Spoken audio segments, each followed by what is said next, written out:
윤석열 정권의 외교안보 실세 참모였던 김태효 전 국가안보실 1차장이 순직해병 특검에 출석해 VIP 경로서를 인정하는 취지로 진술한 것으로 파악됐다.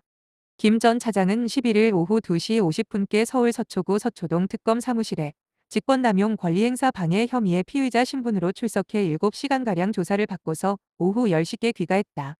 그는 출석할 때와 마찬가지로 귀갓길에서도 윤석열 전 대통령의 경로가 정말 없었는가, 순직해병 사건 이첩 보류 지시는 윤 전 대통령과 무관한가 등의 취재진 질문에는 아무런 대답을 하지 않았다. 다만 질문에 성실하게 대답을 했다고 짤막하게 말했다. 그는 이날 특검 조사에서 경로설이 나온 2023년 7월 31일 대통령 주재 외교안보 수석비서관 회의 당시 상황에 대한 질의에 윤 전 대통령이 채 상병 사건 수사 결과를 보고받고 크게 화를 냈다는 취지로 진술한 것으로 알려졌다. 그간 국회 증언 등을 통해 당시 회의에선 채 상병 사건 관련 보고가 없었고 윤 전 대통령의 경로도 없었다고 주장해왔는데 이러한 입장을 180도 바꾼 것이다. 특검에 따르면 김 전 차장은 이날 진술 거부권을 행사하지 않고 질문에 답했다. 오후 9시 이전에 준비했던 조사가 모두 종료돼 심야 조사는 이뤄지지 않았다.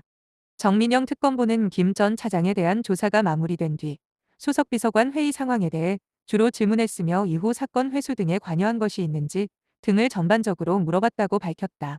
특검팀 관계자는 추가, 소환, 조사는 아직 검토하고 있지 않다고 말했다. 윤 전 대통령이 당시 이런 일로 사단장을 처벌하면 누가 사단장을 할 수 있겠냐며 심하게 화를 냈고 이후 경찰 이첩을 보류시키고 해병대 수사단의 조사 결과를 바꾸게 했다는 게 VIP 경로설 의혹의 큰 줄기다. 김 전 차장으로부터 경로설의 실체를 파악할 수 있는 의미 있는 진술을 받아낸 특검은 당시 외교안보실장으로 회의에 참석한 조태용 전 국가정보원장 등 핵심 관계자들을 여러 추가로 소환해 수사망을 좁혀갈 것으로 보인다. 김 전 차장의 VIP 경로설 부인 입장은 최근에까지도 유지돼 왔다. 하지만 11일 특검 조사에서 자신의 국회 발언을 증면으로 뒤집는 증언을 한 것이다. 국회에서의 위증죄 부담에도 불구하고 김 전 차장은 기존 입장을 번복하고 비교적 상세하게 당시 상황을 진술했던 것으로 보인다. 특히 특검이 김 전 차장에 대한 추가 소환 조사를 검토하지 않고 있다고 한 대목도 눈에 띈다. 김 전 차장이 특검의 VIP 경로설과 관련한 구체적 사실을 세세하게 모두 털어놓아 더 이상 그에게서 받을 진술이 없을 가능성이 있다. 김 전 차장이 이렇게 당시 상황을 모두 사실대로 말했을 경우 조태용 전 국정원장 등의 소환 조사에도 상당히 도움이 될 전망이다.